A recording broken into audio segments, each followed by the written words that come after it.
Doctor साहब ये सब किताब काहे? राजस्थान सरकार एगो नया स्कॉलरशिप एग्जाम इंट्रोड्यूस के बा, जेके पास करे वाला टॉप 5 स्टूडेंट्स के स्कॉलरशिप मिली। यानी कि अगर आप एग्जाम के टॉप करता नहीं या टॉप 5 में आए तो आपके पढ़ाई के खर्चा सरकार उठाई। माने 0 फीस? अरे का भोकाल खबर देनी आप, अब तो मजा आ गई। और पास के तका हम तो बचपन से ही फर्स्ट क्लास फर्स्ट डिवीजन आइल बानी, हंसते हंसते निकल जाई परीक्षा। हम ये बात तो जानत नहीं, लेकिन ओकरे खातिर तैयारी भी तो करे के पड़ेला। ये खातिर किताब लाल बनी हम। चली आप आज से पढ़ाई शुरू कर दी। इनफैक्ट आज से का आप अभी से पढ़ाई शुरू कर दी। कौन अभी से काहे? माने परीक्षा कब बा? 3 दिन बाद। का 3 दिन? 3 दिन माने 72 घंटा, माने 1,59,002 सेकेंड। इतना कम टाइम में कैसे होगी? ना ना ना ना ना, ये हम ना कर पाई। अरे रानी, अभी तो इतना कॉन्फिडेंट नहीं आप, अब का हो गया एकदम से? डॉक्टर साहब हमके आत्मविश्वास बा, पर आप समझे की कोशिश करी ना जाने हजारन लाखन बच्चा साल भर तैयारी करेले एकरा खातिर। ऐसे अचानक 3 दिन में कैसे कर लेब हम? ई हम ना दे पाई। हम कहाँ अरे गए रानी, हमारी आपसे? बात सुनी। इतना नेगेटिव काहे सोचता नहीं आप? नहीं डॉक्टर साहब, एकदम सही सोचत बानी हम का कहत बानी, इस साल जाए देता नहीं, अगला साल अच्छा से पढ़ाई करके परीक्षा देब हम। अब ऐसे परीक्षा दे के का फायदा जे में रिजल्ट की कोनो उम्मीदें ना होके। रानी का कहता नहीं आप? आपके मौका मिलल बा, आप 1 साल इंतजार कर वो खातिर। और ना तक आप खुद ही समझी, जौन किताब के यहाँ तक लावे में आपके पसीना छूट गई। ओके अंदर जे लिखल बा, ओके 3 दिन में अपन दिमाग में कैसे फिट करब हम? ना हो पाई हमरा से 3 दिन में। आप समझे के कोशिश करी, ये सब हम रख देत बानी। कह रही हमारी बात सुनी, चुप हो जाए। बोल देनी जो ना आपके बोले करला। अब हम बोली, अगर कुछ हासिल करे होखे, तो मंजिल तक पहुँचे होखे, तो ओकरे सफर से ना डरा जाला। आपके अंदर जो जीनियस बना रानी, केहू में ना बा। जितना आप मेहनत न कर सके नहीं रानी, वो लोग पूरा जिंदगी में ना कर पाई। हमके पूरा विश्वास बा कि अगर आप वही लगन से, वही मेहनत से, वही जज्बे से पढ़ाई करब, तो 3 साल का पढ़ाई आप 3 दिन में खत्म कर सके नहीं। ऐसा हमार मानल है, और हम अच्छा तरीके से जानता नहीं कि आपके बाबूजी भी ये सोचत रहना। तो अब ये डर के कहीं भाड़ में जाओ। अब सिर्फ पढ़ाई के लिए का वक्त है। कहे कि हारल आपके फितरत में ना है, बुझली?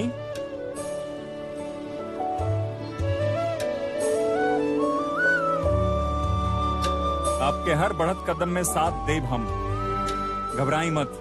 आप भी ना डॉक्टर साहब, कभी कभी इतना गहरा बात कर ले भी नहीं, भावुक हो जाए नहीं हम करब डॉक्टर साहब। आपके और बाबूजी के हर उम्मीद पे खरा उतरब हम, पूरा कोशिश करब जी जान से। ये भइल ना बलिया वाली रानी के बात। चली अपन बुक चेक कर ली। जी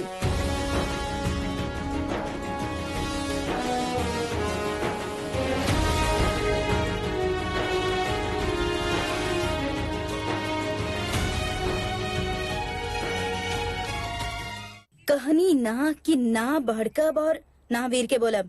बोले के बाद तो बोला, न तो इरिटेट मत करा ऐसे खड़ा रह के। हमसे तो ना ही होगी कियारा जी। बावर्ची तू ही बोला।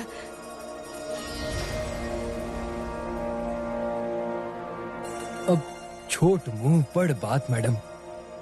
आपके जन कुंवर सब बानी ना, बड़ा दिल फेंक किस्म के आदमी बानी। हमार मतलब एगो नौकरानी के, वो रानी के इतना ख्याल रखे नी जैसे ब्रिजू के घर वाली ना उनके ही होके। अब जौन भी काम देनी ना रानी के, पता बा क्या करे, हम कहेलन की रानी काम ना करी, हम ओकरा के काम करते ना देख सकतन। बताओ ये भी कोनो बात भाई? काम करे थे आयल बनी नहीं जा, पता ना काम मक्खन लगा दिले पिया कि कुंवर सब फिसलत चला जाता रन। ना वो सफाई करेली ना ओकरा कपड़ा धोवे आवेला, तो फिर ऐजा कर रहल बिया सिवाय कुंवर सा के आगे पीछे भिन बनाए के। बाथरूम में बिना गंदा कपड़ा बा, ओकरा के भी धो ली हो। रानी आपका कपड़ा कहाँ है धो क्या रहा? व्हाट? क्या रहा डॉक्टर देखी? साहब, कियारा जी सही तकाहत बाड़ी। तो इतना रात के ही नौकरानी के साथ का कर रहल बड़ा? एक्चुअली हम कुछ हमने बस सुते ही जात रहनी। ई तरह ओवर रिएक्ट के जरूरत ना बा कियारा। रानी आपे के मदद करता नहीं, अंदर पानी ना होत रहे एक खातिर यहाँ आइल बानी हूँ और आप ही के कपड़ा धोए खातिर। सो प्लीज अपने ई गुस्सा के काबू में रखिए। रानी सा होती ना तो कभी ऐसा ना होखत। का मतलब? तू दोनों चला निकला यहाँ से। जे काम देनी ना ऊपर ध्यान दियल करा। ज्यादा टांग अड़ेला ना तो दोनों नौकरी से हाथ धो बैठवा। निकला, गेट आउट। जी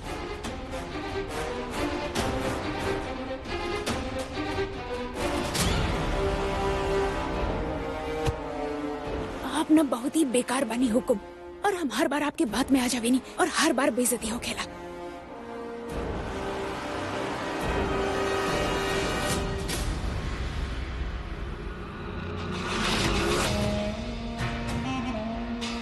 चिंगारी लाग गइल बा चंपा डाले, बस अब आग लागल बाकी बा।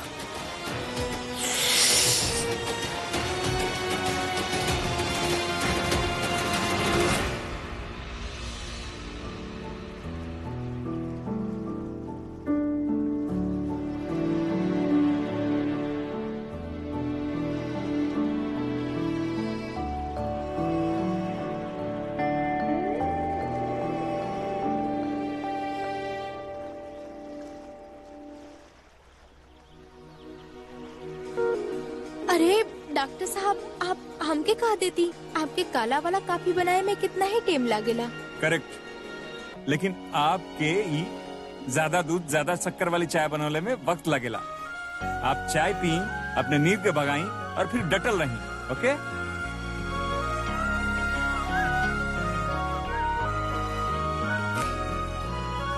जी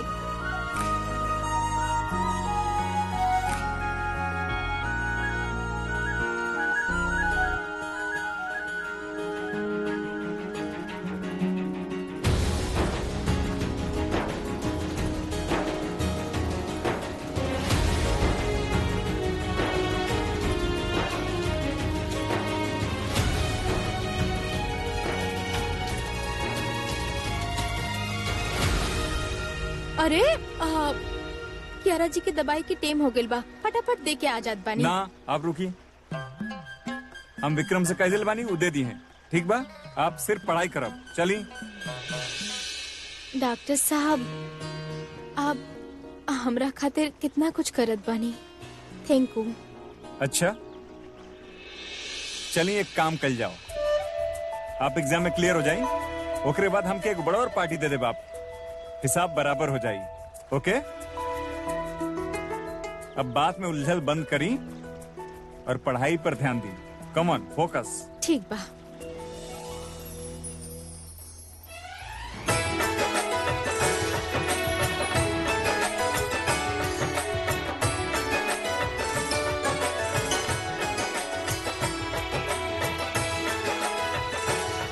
का भाई, का ढूंढता नहीं आप?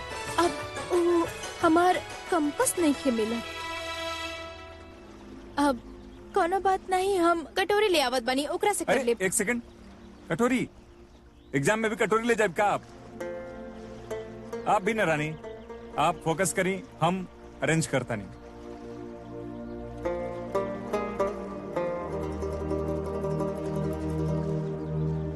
किस्मत से आप हमके मिलल बानी डॉक्टर साहब, आपके साथ कभी ना छोड़ब हम।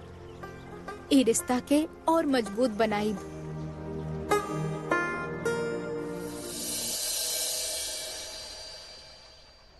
कहलन की रानी काम न करी, हम ओकरा के काम करते नहीं देख सकत। पता ना कौन सा मक्खा लगा देले बिया कि कुंवर साहब फिसलत चलत जाते रहन।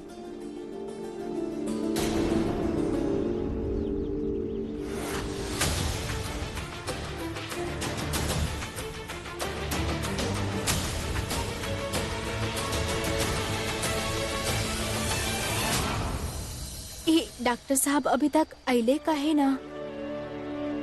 हमार चक्कर में बहुत भागा दौड़ी करे के पड़ रहा बा उनका।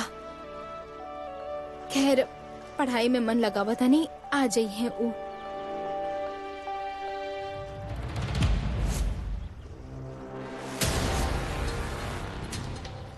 क्यारा जी, अब का भइल? आपके तबीयत ठीक बना? कछु चाही का आपके? जूस। और हम रूम में जा रहल बानी, वापस आई तब तक रेडी होके के चाहिए। और एक बात, आज के लंच तू बनेबू, ओकरा साथ कोनो एक्सोटिक डेजर्ट भी।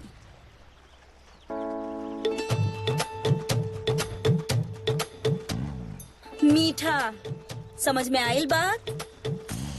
पर क्यारा जी खाना तो बावर्ची बाहर गइल बा सामान खरीदे खातिर। लिस्ट लंबा रहे तो हम चंपा के भी साथ में भेज देनी। अकेले करे में कोनो प्रॉब्लम? गुड देन, शुरू हो जा।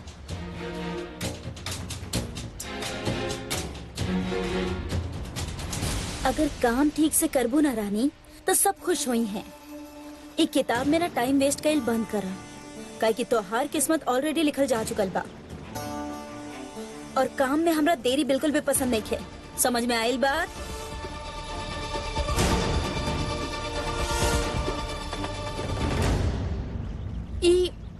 एक ही पल में सारा माजरा पलट गई।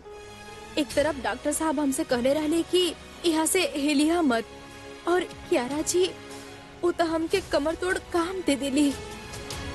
अब का करी हम? केकर सुनी?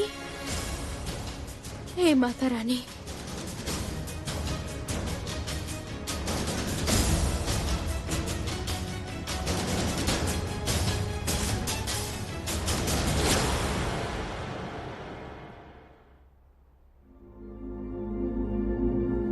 क्यारा जी, बिरजू तू यहाँ पे? आपसे कुछ बात करे बा हमरा के। देखा, अगर रानी के एक्स्ट्रा तनख्वाह चाहिए ना तो वो तो तरह के ना मिली। बात पैसे का नहीं खे, हमरा तो सच जाने के बा बस। कौन सा सच? वो है जो आप सबसे छुपाओ तनी। तबीयत खराब होके के नाटक करत तनी आप। बस हमरा के इतना बता दी कि का है। तू का बोल रहा ना, हमरा कुछ समझ नहीं के आवत। ई फर्जी ड्रामा करके जोन सबके सहानुभूति बटोर के आप रानी पे जो अत्याचार करत नहीं ना, एकरा के बंद कर दी, न तो अच्छा ना हुई। हाउ डेयर यू! ई का बकवास कर रहल बड़ा तू? एगो रानी के काम करे का दे देनी, तू तो हमार सर पे चढ़े लगेला। ना समझ नहीं की हम। याददाश्त चल गई आपके, लेकिन याद रह गई तो खाली इतना कि डॉक्टर से ब्याह होके वाला बा आपके। वाह, बहुते बढ़िया। बीमारी हो तो ऐसा होए ससुरा कि सबके दया भी मिल जाओ और अपन काम भी निकल जाओ। देखा, हमार ना सर बहुत ज्यादा दुख रहा बा। Just leave. ये हाथ पैर दर्द होके के नाटक हमरा लगे मत करी, समझनी? सब जानता नहीं हम। बिरजू,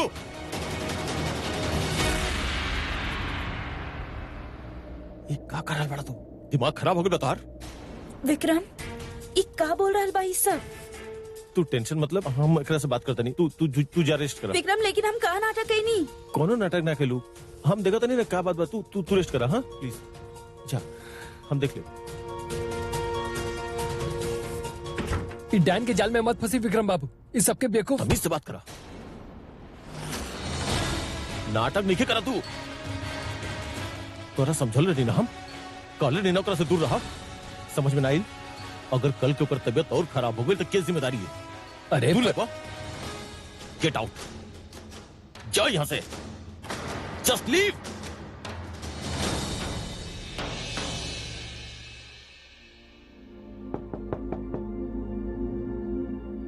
अगर बिरजू भइल ना तो पूरा पानी होकर सर पे डाल दे। तेरा बात समझ।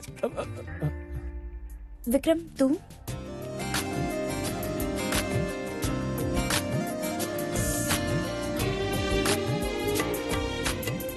कैसन बढ़ तू? विक्रम, वो बिरजू आके हमने के का बोलत रहे? हाँ। देखा, हमरा के कुछ समझ में ना आवत रहे। और वो कौन बात के इल्जाम लगा रहल बा हमरे पे? और कौन हक से हम वीर के ओकर कंप्लेंट कर दे? अब ओकर जरूरत नहीं है पड़ी, हम ओकरा समझा देले बानी।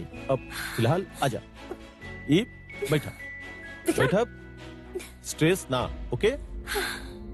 पर एक्चुअली का बाना क्यारा, गलती ओकरो नहीं है। पति बनाऊ, और हर पति की तरह वो भी अपन पत्नी के लिए परेशान बा। जब तू परेशान हो खेलू ना तो हमके भी बिल्कुल अच्छा ना लगेला।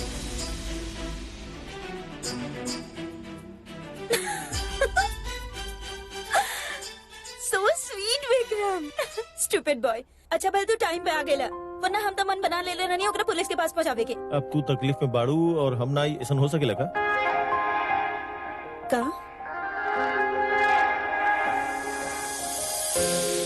दोस्ती के खातिर फ्रेंडशिप बना हमनी के। तू रेस्ट करा, हम रात के डिनर में मिलता नहीं। ओके सी यू। खाना तो आज रानी बनावे वाला बाड़ी, बट आई होप कि वो अपन किताब छोड़ के काम कईल शुरू कर देले होगी। हम जाके देखा था नहीं कि वो का केले बाड़ी।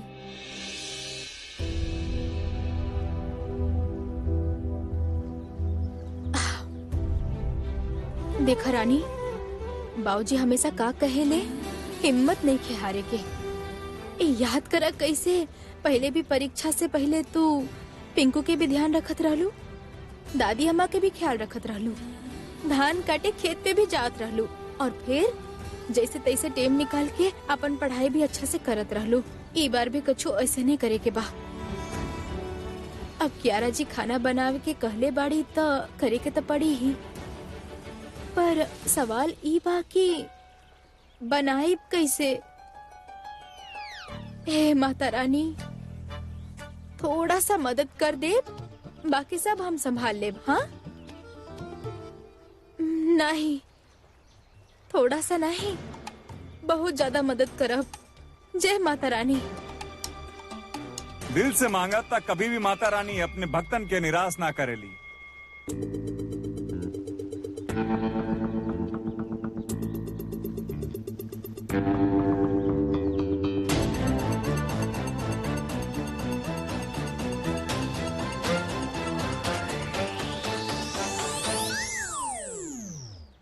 आप लोग यहाँ इतना वो भी साक्षात त्रिमूर्ति बन के काहे?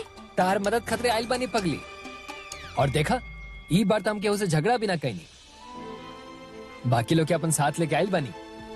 उ कहा ना कि हमने सब सुन ले रानी। सीधा सा बात हो भाभी साहब, अगर आप मुश्किल में बनी तो ब्रो तो चुप निकल बैठ सकत ना। तो ये बात तो पक्का बा कि आज के खाना आप ना बनाई। हम पढ़ाई में ध्यान दे सकी, यही से डॉक्टर साहब कहले होगी है बाना। अब हाँ, वो भी छोटा मोटा वजह था बा, पर सच तो यह बा कि रानी कि तू खाना तू बहुत घटिया बनावेली और क्यों खा नहीं खा सकत का डॉक्टर? हाँ रानी, नहीं हमारा मतलब है कि ना, हम ऐसा तो ना कहानी है, बस थोड़ा बहुत ज्यादा ना बोले रहनी है। बस ये कहानी है कि आप अब ई वक्त खाना ना बना पाए नहीं, लेकिन सीख जाए आप टाइम के साथ। Don't worry. हाँ तो आप अपन मैथ्स के प्रॉब्लम सॉल्व करी, और ये जो नमक मिर्च मसाला के प्रॉब्लम बा वो हमनी के सॉल्व कर ले। ओके आप लोग सब यहाँ हमार मदद करे आइल बानी की खिल्ली उड़ावे।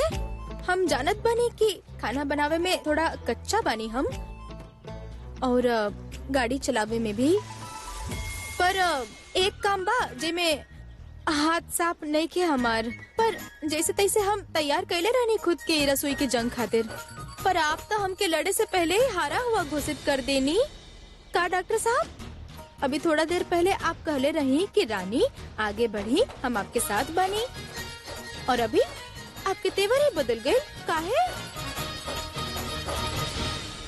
पॉइंट ई ना है कि आपके खाना बनावे ना आवेला रानी। पॉइंट ई है कि आपके अंदर हर चीज का इतना पैशन है कि अगर आप खाना बनावे पे उतर आई नहीं तो बहुत बेहतरीन बनाए, पर उमें वक्त लगेला ना रानी, जो उनकी आपके पास अब नहीं खे। ई वक्त आप सिर्फ अपने पढ़ाई पर ध्यान दी, बाकी सब हो जात रही। पर अगर हम खाना ना बनाई तो फिर के बनाई? हम। चला, अब तू जाके जल्दी से अपन सारा किताब लेके आवा और एगो कोना पकड़ के जम के पढ़ाई करा। लेकिन बिरजू। अरे लेकिन कुछ ना, तू जा अपन किताब लेके आवा और पढ़ाई पर ध्यान रख। जा, भोजन की तैयारी हमने का कर ले। जा जा। आप लोग कटिंग और चॉपिंग करी, हम रेसिपी देख लेता नहीं। हाँ। ई चॉपिंग का होला ससुरा? साथ में मिलके काम करे के बा साथ में कर पाए। पिछला बार खानी हमारे कालर तना पकड़े ना। आओ ओकरे खातिर सॉरी, पर क्यारा झूठ नहीं के बोलत, ओकर तबीयत सच में खराब बा। जब से ओकर सर पे चोट लगल बा ओकर याददाश्त सच में चल गई बा। हम समझ सकता नहीं, भूल हो गई हमरा से, आगे से ऐसा ना ही हुई।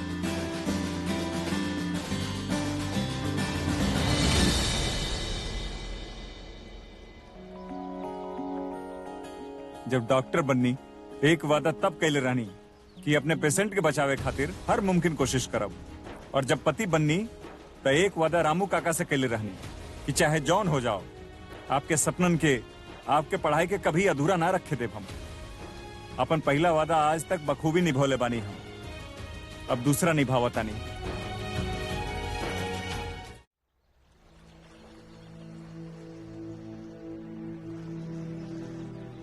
आप लोग कुछ शुरू ना कहीं नहीं का भाई, ऐसे चोर जैसे कहाँ देख रहा नहीं आप लोग? अरे आप हमने के यहाँ बुलाले बनी तो आप बताइए ना क्या करे के बा। कहानी तो हम चॉपिंग, अरे पर बनावे के काबा हमके क्या पता? तो रेसिपी में का दिखत रहनी? ऊ रेसिपी, ऊ नेटवर्क। करला बात। हाय माता रानी, बड़े आइले हमार मदद करे वाला। अब तक तीनों मिलके यह बात करत बानी की का बनाई। रहे दी आप लोग, रहे दी, हम ही कछु करता नहीं। ए रानी तू चिंता मत करा, अपन पढ़ाई पर ध्यान दा। चल आजा, हम ना सब कर ले, तू बैठ जा, अपन पढ़ाई पर ध्यान दा। अरे बैठा का बैठा? कब से तो एक दूसरे के शकल देखत बड़ा, तू हटा, हम अभी देखता नहीं। रानी ठीक बा, आप कर ले, हमने में से केहू कुछ ना कही, लेकिन ओकरे पहले हमरे एक आसान से सवाल का जवाब दें। ठीक बा, पूछी। खिचड़ी बनावे खातिर दाल में चावल डालल जाला या चावल में दाल? अब चावल में दाल, दाल में चावल। हाँ, दूसरा जवाब फिक्स, दाल में चावल। पक्का? ना ना, रुकी, दाल में चावल डालल जाला, फिर हाँ हाँ बहुते बढ़िया। तू ना एजा बैठा बैठा बैठा और सोचा, जब जवाब मिल जाओ ना तो आ जाइया, ठीक बा? अरे बिरजू तो। रानी रुकी, एक वक्त के खाना खातिर जिंदगी भर के सपना के रिस्क ना डाल सकेनी ना आप। खाना बन जाई, ओकर टेंशन आप मत ली। ये वक्त सिर्फ और सिर्फ अपने पढ़ाई पर ध्यान दी, बाकी सब हो जाए। आई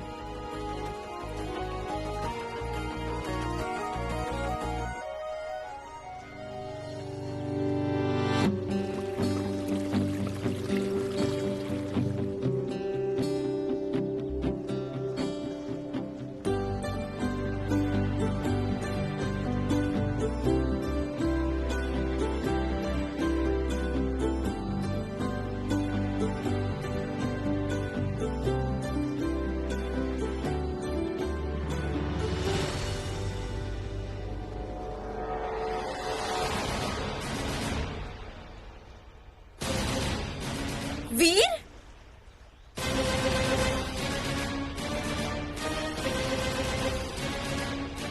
तू सब यहाँ पे का कर रहल बाड़ा? और रानी तू यहाँ पे बैठ के टाइम पास कर रहल बाड़ू? हम तहरा के काले रानी खाना बनावे खातिर। क्या रहा? रानी अपने एग्जाम खातिर तैयारी करता रही, खाना हम नहीं बनावता नहीं। पर वीर ओकरा के एक्चुअली बनावे के कोशिश कर रही बनी थोड़ा, पर बहुत मजा आ रहा बा। तू आवा ना हमनी की हेल्प करा। नो नो नो। अरे आपके फोन में नेटवर्क बा का? अब वीर दिखाई, वो हमार नेटवर्क नहीं खियावत। रानी अब बैठी, पढ़ाई करी। Sit sit. इला पकड़ा पकड़ा पकड़ा, अरे- ये काट के रखिए, ये यूज होगी। ओके बैलेंस। विक्रम, हाँ पर हाँ नेटवर्क आ गई। आ गई।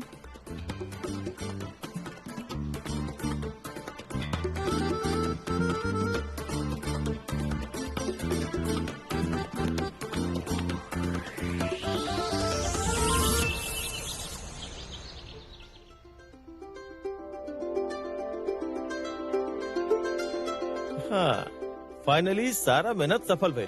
खाना देखे में बहुत अच्छा लगा था एंड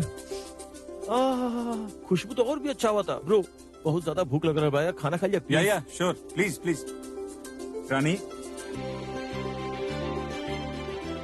अब रानी तू बिरजू को लेके अंदर रूम में चल जा।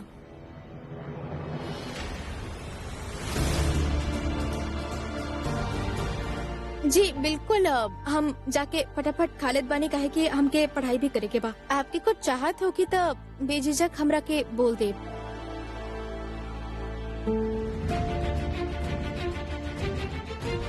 बिरजू चलो चलो अंदर चलो।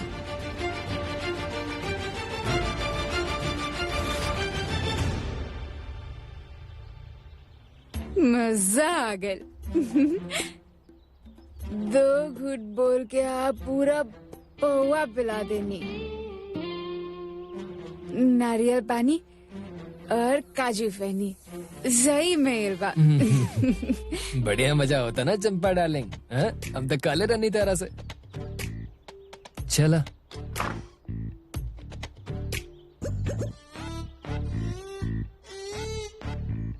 लागता रानी खाना बना दिलस।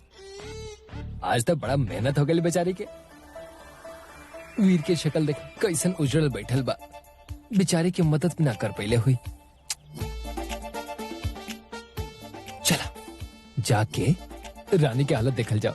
बेचारी अपन आंसू से किचन साफ करत हुई।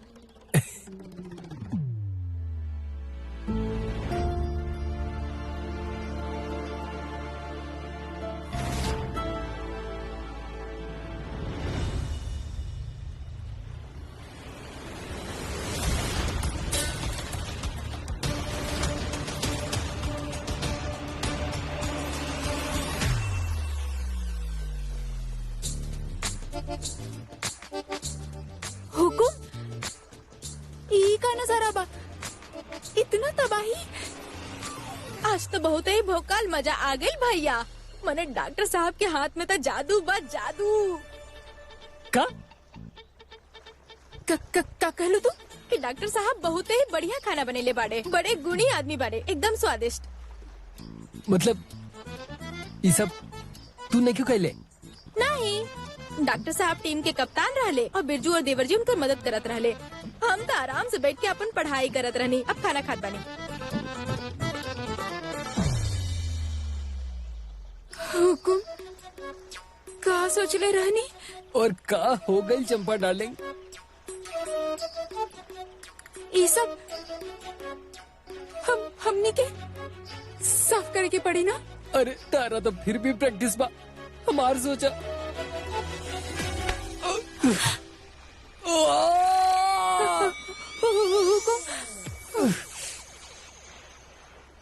डॉक्टर साहब हम कहत बानी ना आपसे, आप जाई आराम करी। हम पढ़ ले बच्चा से। हम जानत बानी आप यहाँ हमरे खातिर ही रुकल बानी। नहीं रानी, ऐसा कुछ ना बा। हमके खुद काम बा। एक्चुअली कल डॉक्टर एसोसिएशन का एगो मीटिंग बा, कॉन्फ्रेंस कॉल। ओकरे खातिर तैयारी करे बा हमके। हमने दोनों साथ बैठ के पढ़ल जाई तो कंपनी हो जाई। और आपके कोनो चीज की जरूरत भी पड़ी तो हम मदद कर दे। वो सब ठीक बा डॉक्टर साहब, लेकिन आज जब कियारा जी के पता चलल कि खाना हम ना आप लोग बनेले बानी तो वो नाराज हो गई।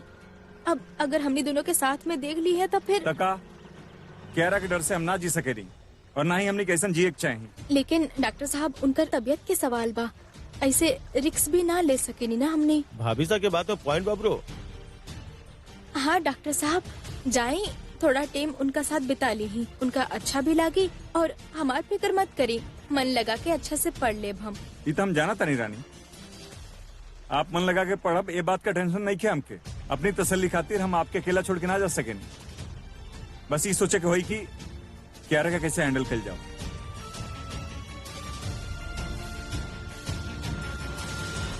मिल गया आइडिया।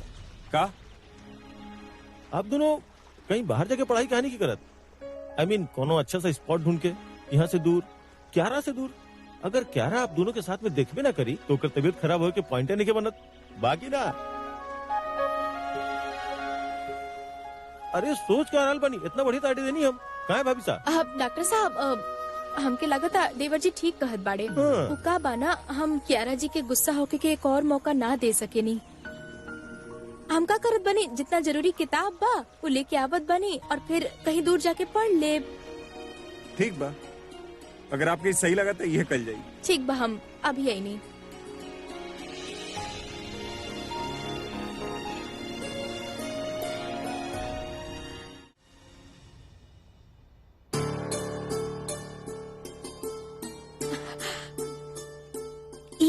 रानी भाग के कहाँ जा रहल बाड़ी? केकरा पता, लेकिन हाँ बहाना के तौर पे किताब जरूर बा हाथ में। और कुंवर सा भी कुछ न कहले ओकरा, और ये रानी उनकर दरिया दिली के पूरा फायदा उठावेली। जी हम चलतानी, हमके रानी के हिस्सा के काम भी तो करे के बा ना।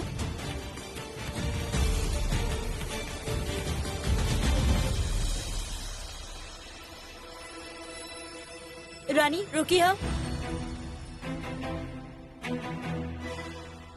जी क्यारा जी, कछु चाहत रहे आपके? काहे? अगर बता भी देनी तो तू कौन सा बड़ा करे वाला बाड़ू? लोग बाड़े ना तहार काम करे खातिर, आई मीन नौकर मालिक सब। बट हम जानता नहीं कि तरह पे पढ़ाई के इतना ज्यादा प्रेशर जी बा। एनीवे तू कहाँ जात रहलू?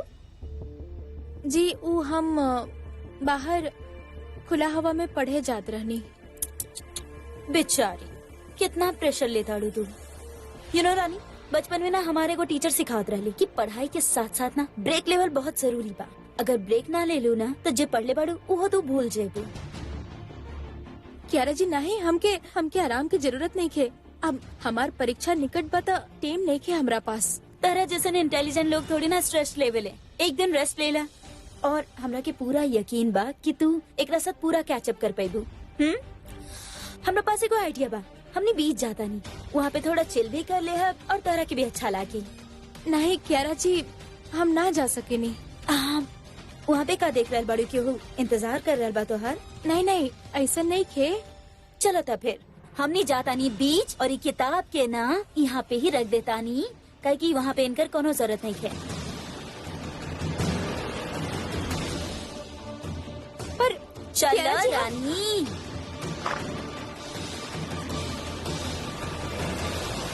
इतना भड़का के कोनो फायदा ही ना भइल, जब कियारा जी के रानी से फूल बरसात हुए बात करे के रहे।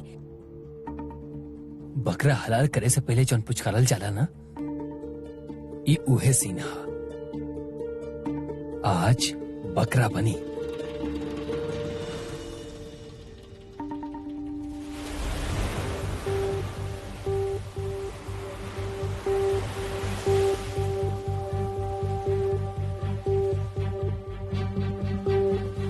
डॉक्टर साहब उधर इंतजार करत हो कि है। पढ़ाई भी बीच में छूट गई, पर कियारा जी के मना भी कौन मुंह से करती। अपन फायदा देखती या फिर इनकर तबीयत, कि कैसन दुविधा में फंस गई बानी हम।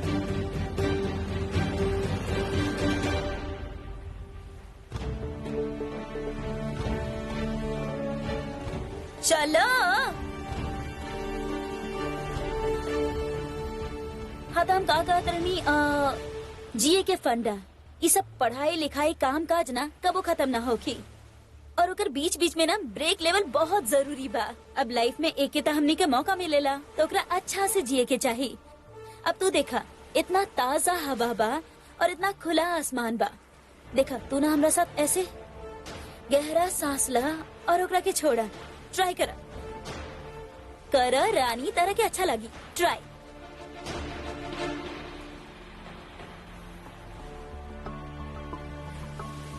अच्छा लग रहा बना? नाइस। रानी तू ना ऐसे ही टेंशन लेत रहेलू। अब तू पढ़ाई में इतना अच्छा बाड़ू, दोसर काम काज में इतना माहिर बाड़ू, हमार ख्याल रखेलू, घर का भी तो इतना काम करेलू। वैसे रानी तू दिन के खत्म होते हुए थक ना जालू? जी मने थोड़ा बहुत, ज्यादा ना। ओह सो सैड। अब ला हमने तो हर हाथ दबा अरे देता कियारा जी, ना आप काहे ऐसे करत बानी? राजकुमारी बानी आप। रहे दोस्त दीदी। बनी नाम तोहार द कियारा जी, बस कियारा जी, और ना चाहिए, काफी बा हमरा खातिर। शुक्रिया। ठीक बा। चला बैठा तानी।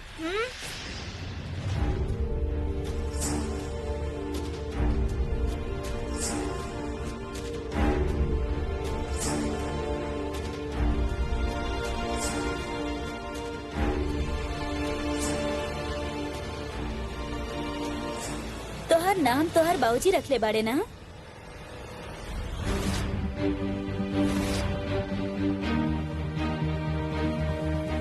जी अच्छा नाम बा, स्वीट नेम।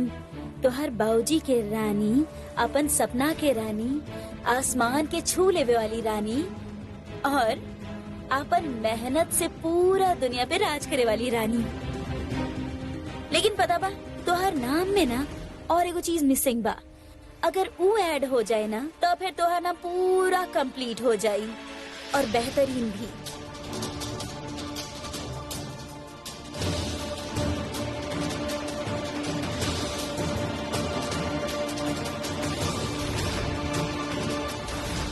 नौकरानी।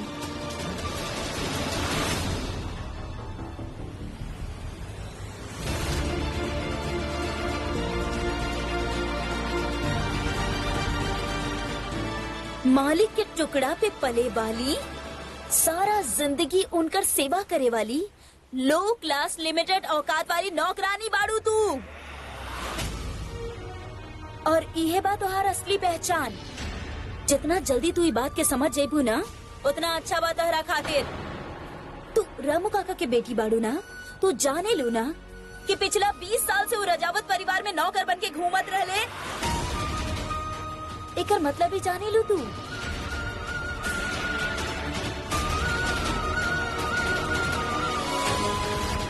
नौकर के बेटी हमेशा नौकरानी ही होखेली।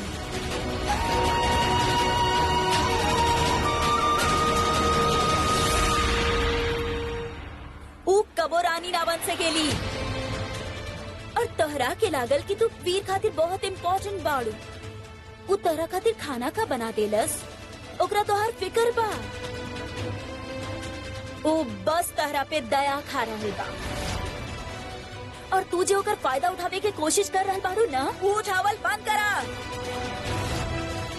जब तक हमनी बानी ना तब तक तू बाड़ू। जौन दिन हमनी के हाथ तोहार सर से उठ गई ना, वो दिन तोहार नामो निशान मिट जाई। और जितना जल्दी तू ये बात के समझ जाइबू ना उतना तहरा खातिर भी अच्छा बा। समझ में आइल बात?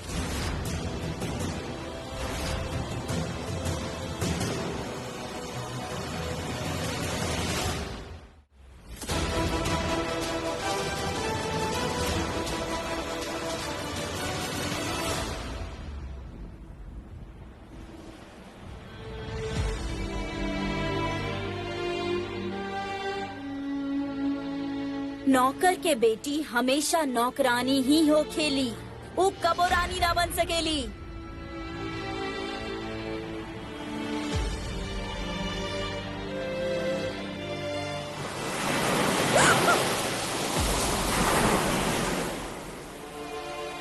डराना, तू भी डराना हमरा के।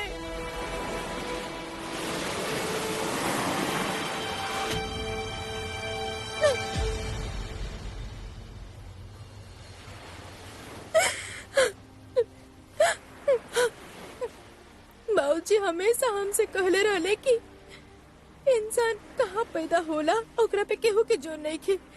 तब फिर कौन बात के घमंड बा लोगन में? कौन बात के इतना गुरूर बा उनका में? ई तरह से कहे बतियावे ले ऊ। हम कोनो गलत काम कहनी का? अपन खुद खातिर कभी कुछ कहनी का? हम बलिया से जयपुर का हम अपना खातिर आयल रहनी ना ना, बाबूजी खातिर आयल रहनी। हम डॉक्टर साहब से ब्याह का हम खुद ही कहनी, अपन मर्जी से कहनी। सब हालात के वजह से ही तो भइल रहे। तो फिर काहे सब हो रहल बा हमरा साथे? का गलत कहनी हम? इतना कुछ सहला के बाद, इतना दुख दर्द सहला के बाद आखिरकार हमारा और डॉक्टर साहब के बीच संबंध सुधर ही रहल बा। वो के बीच में ये सब होकर जरूरी रहे का? क्यारा जी के चोट लागल, उनकर याददाश्त चल गई, ये सब काहे भई? माता रानी का गुनाह कैले रहनी हम? बस एक पल के खुशी हो, थोड़ा सा प्यार ही तो मांगले रहनी। कोनो पाप कहनी का हम? बताई कोनो पाप कहनी का? जवाब बा आपके पास? नहीं ना, पता रहे हमरा के।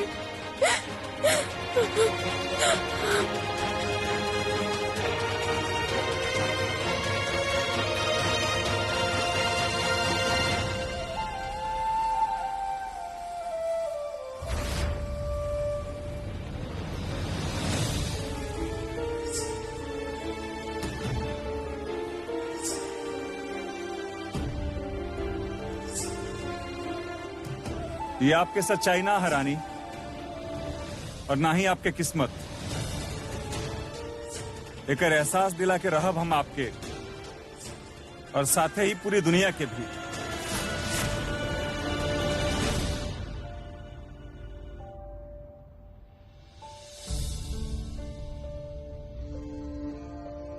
ऐसन काहे बा माता रानी? काहे एक इंसान के ओके काम से पहचानल जायला, ना के ओकर कर्म से? ये दुनिया के रीत हमार बुझे ना समायला माता रानी।